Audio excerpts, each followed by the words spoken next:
Assalamualaikum warahmatullahi wabarakatuh. Perkenalkan kami dari kelompok 5 Program Studi Sistem Informasi Universitas Pembangunan Jaya.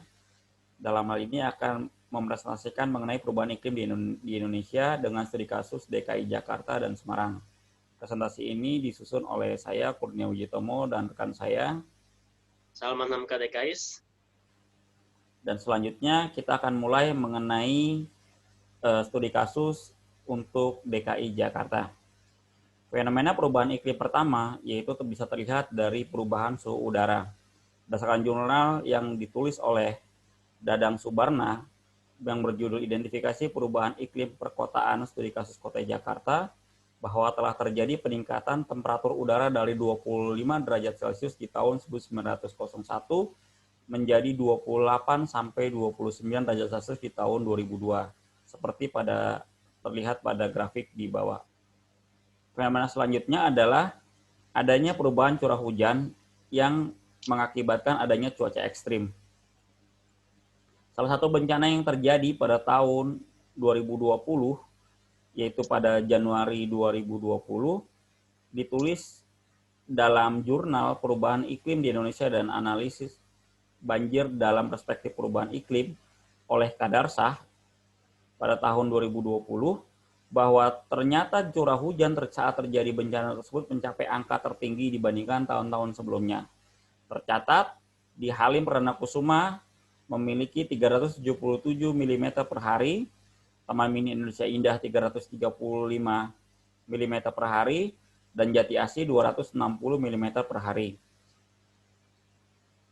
Hal ini juga diperparah dengan peta sebaran hujan di Jakarta yang memperlihatkan bahwa hampir seluruh wilayah di Jakarta memiliki intensitas yang sangat tinggi, yang bisa terlihat dari grafik yang berwarna pink dan warna merah dari hampir seluruh wilayah di Jabodetabek. Fenomena selanjutnya adalah adanya kenaikan permukaan air laut. Berdasarkan informasi yang ditulis di kompas.com oleh Profesor Safwan Hadi dan tim, bahwa telah terjadi peningkatan permukaan air laut di Jakarta dengan rata-rata 0,57 cm berdasarkan pengukuran sejak tahun 1925 hingga 2003, memberikan kontribusi besar dalam peristiwa banjir besar di Januari 2020. Hari ini diperparah dengan adanya penurunan permukaan tanah di 23 titik di sekitar Jakarta dari 2 sampai 12 cm selama 10 tahun sejak 1997 hingga 2007 yang dilakukan oleh tim dari kelompok keilmuan geodesi ITB. Dari fenomena tersebut, terdapat langkah-langkah yang menjadi mitigasi adanya perubahan iklim tersebut. Yang pertama, dari sisi pemerintah Provinsi DKI Jakarta. Pemprov DKI telah menyediakan dan mengembangkan transportasi massal seperti lintas rel terpadu atau dikenal LRT, komuter lain, dan bis Transjakarta. Selanjutnya, penerapan kebijakan ganjil genap untuk kendaraan roda 4, mewajibkan uji emisi kendaraan bermotor, baik itu roda 2, roda 4, termasuk transportasi umum untuk kendaraan usia di atas 3 tahun yang akan dimulai pada Januari 2021. Mendorong penggunaan kendaraan listrik demi mengurangi polusi dan dengan cara memberikan insentif pajak bagi kendaraan listrik. Dan terakhir, melarang penggunaan kantong plastik sekali pakai yang menyasar pada pusat perbelanjaan, toko swalayan, serta pasar rakyat.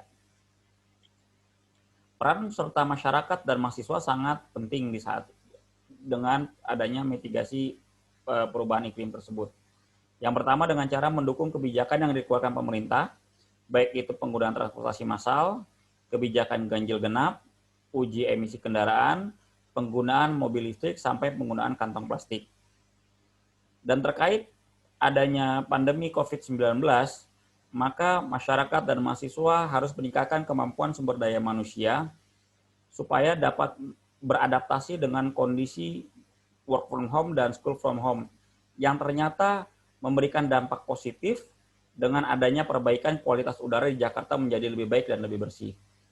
Dan terakhir, terutama dari sisi mahasiswa, harus berperan aktif dalam pengembangan atau riset mengenai teknologi ramah lingkungan dan energi alternatif. Selanjutnya untuk studi kasus Semarang akan disampaikan oleh rekan saya, Salman. Untuk studi kasus yang kedua, kita akan membahas tentang perubahan iklim di Kota Semarang. Fenomena perubahan iklim di Kota Semarang terjadi karena adanya tingkat pencemaran udara atau CO2.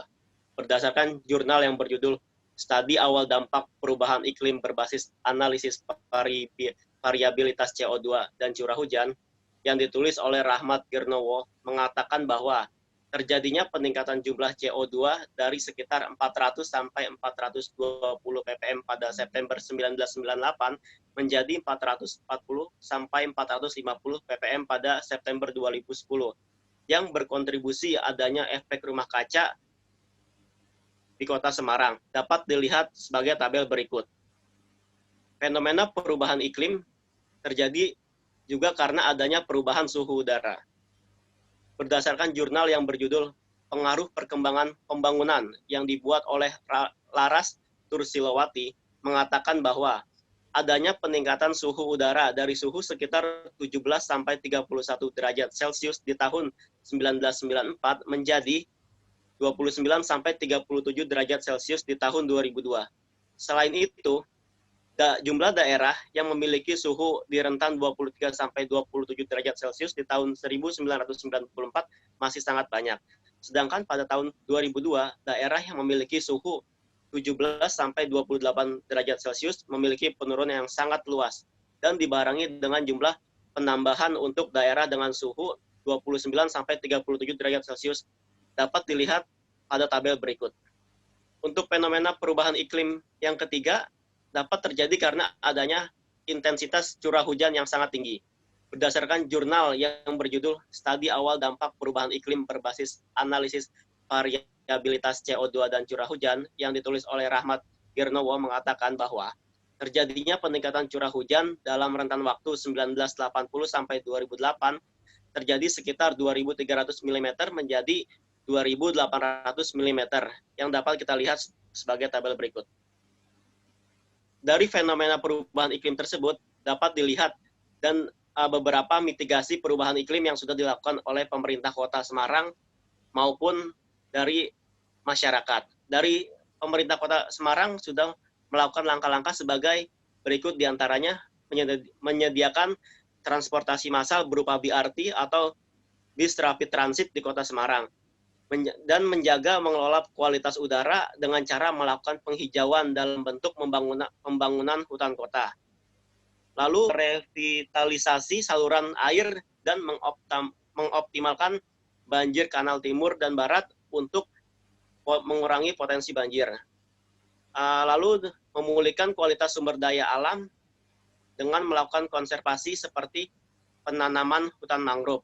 Dan yang terakhir, pembuatan tanggul di wilayah pesisir.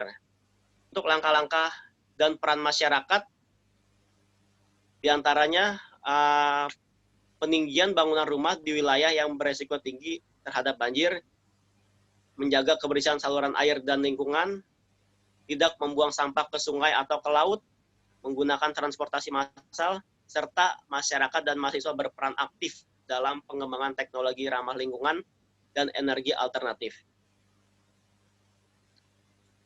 Dari fenomena perubahan iklim dari kedua studi kasus tersebut dapat disimpulkan bahwa fenomena perubahan iklim bisa terjadi dari beberapa kondisi, diantaranya suhu udara, cuaca ekstrim, karena perubahan curah hujan, kenaikan permukaan air laut, serta tingkat pencemaran udara atau CO2 sebagai salah satu penyebab efek rumah kaca. Di sini perlunya peran aktif dari pemerintah sebagai mitigasi adanya perubahan iklim di wilayahnya. Namun, hal ini perlu didukung penuh oleh masyarakat termasuk mahasiswa supaya langkah-langkah mitigasi tersebut dapat berjalan dengan lancar sebagaimana mestinya. Terima kasih untuk video kali ini. Semoga bermanfaat untuk kita semua. Assalamualaikum.